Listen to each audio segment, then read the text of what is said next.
Jaya Radha Madhava Jaya Kunja Bihari Gopi Jana Vallabha Jaya Girivardhari Yashodanandana Vrajajana Ranjana Yamuna Tirvanachari Jaya Radha Madhava Jaya Kunja Bihari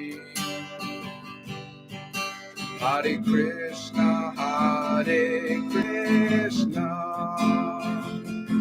Krishna Krishna Hare Hare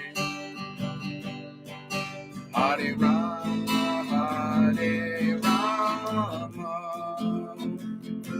Rama Rama Hare Hare Hare Krishna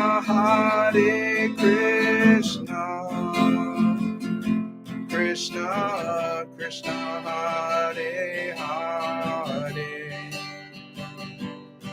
Hare Rama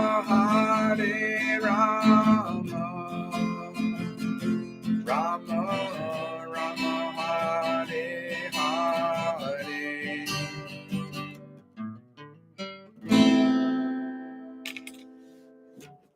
Hare Krishna, Krishna Krishna, Hare Hare, Hare Rama, Rama Rama, Hare Hare. Om Namo Bhagavate Vasudevaya. Om Namo Bhagavate Vasudevaya. Hare Krishna, everyone. If you're new here, my name is Dan. I'm a former Marine and I'm a former monk. But once a Marine, always a Marine. Once a monk, always a monk. That's the thing. Okay, so I used to be a monk for like 10 years. I would go around, chant Hare Krishna throughout the world. That was my favorite service. That was my number one service, chanting Hare Krishna, public chanting and dancing. I also distribute books. I consider myself really a Harinam Sankirtan devotee more than anything else, but I also distribute books too. But my main focus was Harinam Sankirtan because that's the Yuga Dharma. That's considered the most important spiritual activity, public chanting and dancing. So that's what I did. That's what I took seriously, even though I had to deal with so many people that were trying to impede my service, both devotees and non-devotees. They tried to impede my service, but I continued. But you can't stop me. The only thing that can stop me is Krishna. Nobody else. Okay, Bhagavad-Gita As It Is. The rendering of service is Sanatan Dharma. Factually, we are related to the Supreme Lord in service. The Supreme Lord is the supreme enjoyer, and we living entities are his servitors. We are created for his enjoyment, and if we participate in that internal enjoyment with the Supreme Personality of Godhead, we become happy.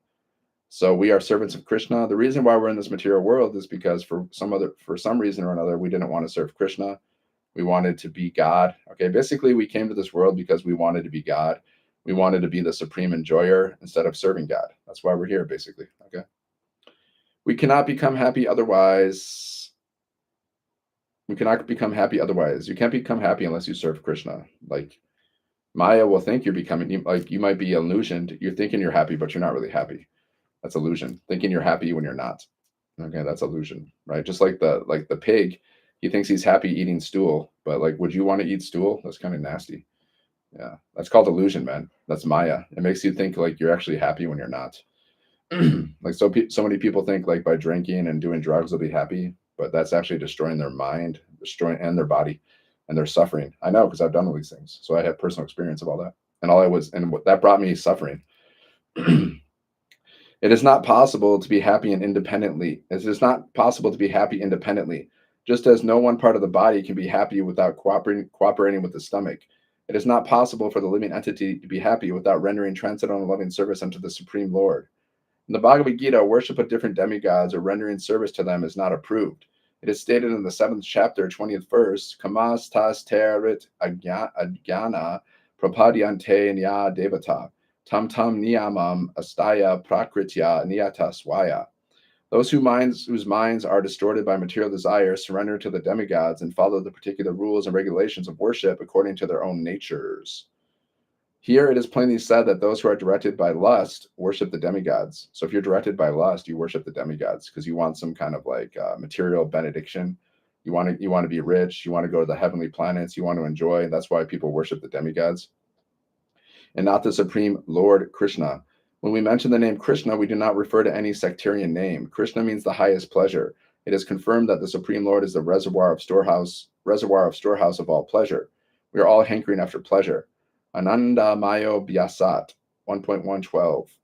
The living entities, like the Lord, are full of consciousness, and they are after happiness. That's what we're all after. We're all after happiness. The Lord is perpetually happy, and if the living entities associate with the Lord, cooperate with him, and take part in his association, then they also become happy.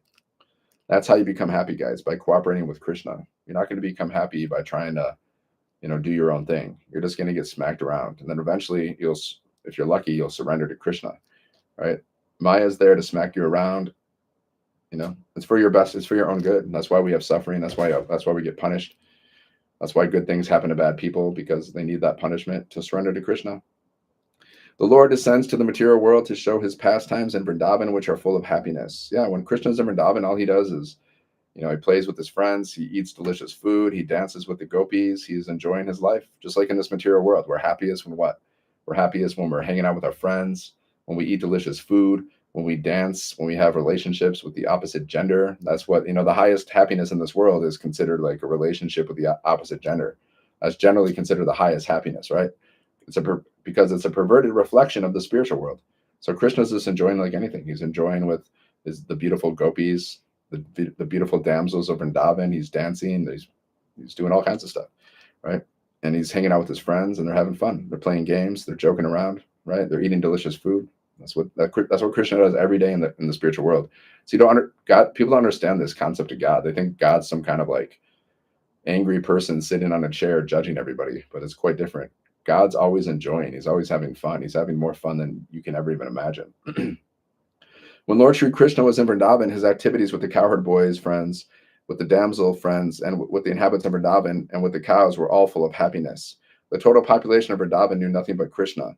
But Lord Krishna even discouraged his father Nanda Maharaj from worshiping the demigod Indra because he wanted to establish the fact that people need not to worship any demigod. You don't need to worship demigods. Go to the source, which is Krishna. Krishna, God, is the source. Go there. If you're going to worship anything, worship the source. They need only worship the Supreme Lord because their ultimate goal is to return to his abode. The abode of Lord Shri Krishna is described in Bhagavad-Gita, 15th chapter, 6th verse. Natad bhya sayate suryor sa shanko na pavika. Yad gatva na nirvartate tadama paramamana. The abode of mind is not illuminated by the sun or moon nor by electricity, and anyone who reaches it never comes back to this material world. Okay, so like the spiritual world, they don't need electricity there. We need electricity here because this is the world of darkness. If we don't have electricity, we can't see anything. We're dark. They don't need electricity in the spiritual world. It's beyond your comprehension because you just haven't either, like maybe you've been there, but you just don't remember. So it's behind, you can't even comprehend. None of us can really comprehend any of this stuff. We can just have a little bit of an understanding based on what the scriptures reveal. But unless like Krishna gives you the vision to see all this stuff, you can't really comprehend it. This verse gives a description of the eternal sky. Of course, we have a material conception of the sky and we think of it in relationship to the sun, moon, stars, and so on. But in this verse, the Lord states that in the eternal sky, there is no need for the sun, nor for the moon, nor fire or of any kind, because the spiritual sky is already illuminated by the Brahma Jyoti, the rays emanating from the Supreme Lord. We are trying with difficulty to reach other planets, but it is not difficult to understand the abode of the Supreme Lord. Yeah, everyone's trying to look at Elon Musk, right? He's trying to go to the planets. That's what he wants to do. He wants to go to all the planets, but he can't because you got to have a certain body to go to those planets. But you can see it's happening right now. Elon Musk that's what he's trying to do. He's trying to go explore space, but you can't go to the moon because you're not qualified to go to the moon. Okay. But that's what people are doing. It's actually happening right now. This abode is referred to as Goloka. In the Brahma Samhita, it is beautifully described, Goloka eva nivasat yakilatma bhuta. The Lord resides in resides eternally in his abode Goloka. Yet he can be approached from this world, and to this end the Lord comes to manifest his real form, Sachidananda Vigraha. When he manifests his form, there is no need for our imagining what it looks like. See, you don't have to imagine. This is what Krishna looks like. He looks like this, more or less. Okay. But I mean, again, he's going to look different in person. But it's like a picture of Krishna is not different than Krishna. But when you're actually face to face with Krishna, it's a whole different thing, right? Let's see. When he manifests his form, there is no need for imagining what he looks like. To discourage such imaginative speculation, he descends and exhibits himself as he is as Shama Sundar. See, Krishna comes to this planet, God comes to this earth time to time. People don't realize this, they don't realize this. Unfortunately, the less intelligent deride him because he comes as one of us and plays with us as a human being. But because of this, we should not consider that the Lord is one of us. It is by his potency that he presents himself in his real form before us and displays his pastimes, which are prototypes of those pastimes found in his abode. Yeah, he comes here and he does the same pastimes that he does in the spiritual world to some degree, right? He hangs out with the gopis, he dances with the gopis, he associates with all his gopi friends, and then he has other pastimes too. Wouldn't you? If I was God, I would do all kinds of stuff. Why not? It's fun. Why? Because it's fun. Like God likes to have fun. God just wants to have fun. God just wants to have fun. You know that song, Girls Just Want to Have Fun? Same thing. God just wants to have fun. It's true. Wouldn't you want to have fun if you were God? I would. We want to have fun as humans because we're part and parcel of God, and God likes to enjoy. He likes to have fun. The effulgent rays of the spiritual sky. In the effulgent rays of the spiritual sky, there are innumerable planets floating. The Brahmajyoti emanates from the spiritual supreme abode of Krishna Loka, and the Nandamaya Chinmaya planets, which are not material, float in those rays. The Lord says, Na tad basayate suryonas shanko na pavika, yad gatva na nirvartate tadama paramamama. One who can approach the spiritual sky is not required to descend again to the material sky. In the material sky, even if we approach the higher planet Brahmaloka, or to speak of the moon, we can find the same condition of life, namely birth, death, old age, and disease. Yeah, material world is a place of misery. Birth, death, old age, and disease. Nobody can debate that. No planet in the material universe is free from these four principles of material existence. Therefore, the Lord says in Bhagavad-Gita, Abrahma ba bhuvana loka purnar avartinto Arjuna. The living entities are traveling from one planet to another, not by mechanical arrangement, but by a spiritual process. This is also mentioned, Yati Deva Vrata Devan Pritrin Yati Prita Vrata. No mechanical arrangement is necessary if we want interplanetary travel. The Gita instructs Yanti Deva Vrata Devan. Okay, to be continued, my friends, to be continued. What time is it? Okay, let's read from Krishna book. Reading from the preface. Okay, let's see where we're at. I think I wrote this. I don't know. Let's see. One who is, okay, let me read this again. So from practical experience, we can understand.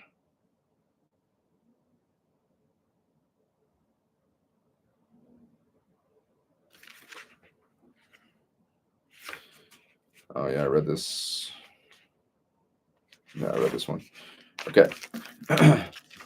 Let's see. In the Bhagavad Gita, it is said that the individual person is the proprietor or master of his own body, but that Krishna, who is the super soul present in everyone's heart, is the supreme proprietor and supreme master of each and every living body, each and every individual body. As such, we concentrate our loving propensities upon Krishna only.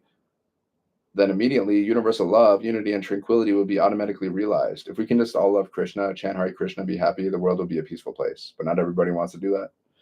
When one waters the root of a tree, he automatically waters the branches, twigs, leaves, and flowers. When one supplies food to the stomach through the mouth, he satisfies all the various parts of the body. The art of focusing one's attention on the Supreme Lord and giving one's love to him is called Krishna consciousness. We have inaugurated the Krishna consciousness movement so that everyone can satisfy his propensity for loving others simply by directing his love toward Krishna. The whole world is very eager to satisfy the dormant propensity of love for others, but the various invented methods like socialism, communism, altruism, humanitarianism, nationalism, along with whatever else may be manufactured for the peace and prosperity of the world, are all useless and frustrating because of our gross ignorance of the art of loving Krishna. Yeah, all these little things like, philanthropism, all this stuff It's not gonna make the world peaceful. Only by serving Krishna, chanting Hare Krishna, following the principles of spiritual life, the Bhagavad Gita. That's the only way there's going to be world peace. But it probably won't happen in our lifetime. I hope it does. I hope it does. I hope everyone chants Hare Krishna and we all become peaceful and happy. But I hope it does. Let's Krishna make it happen. Krishna can do anything. If he wants, he can do it.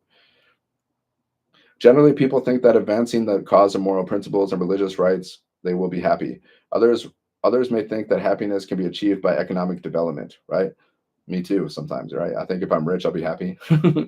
But if we need money, of course. Like the more money you have, it's just easier to live, right? But if you don't have Krishna consciousness, then you're in trouble. So you need both, right? We need money in this world. You can't live without money. Nobody lives without money. Even monks don't live without money. Come on, unless they live on a farm, okay?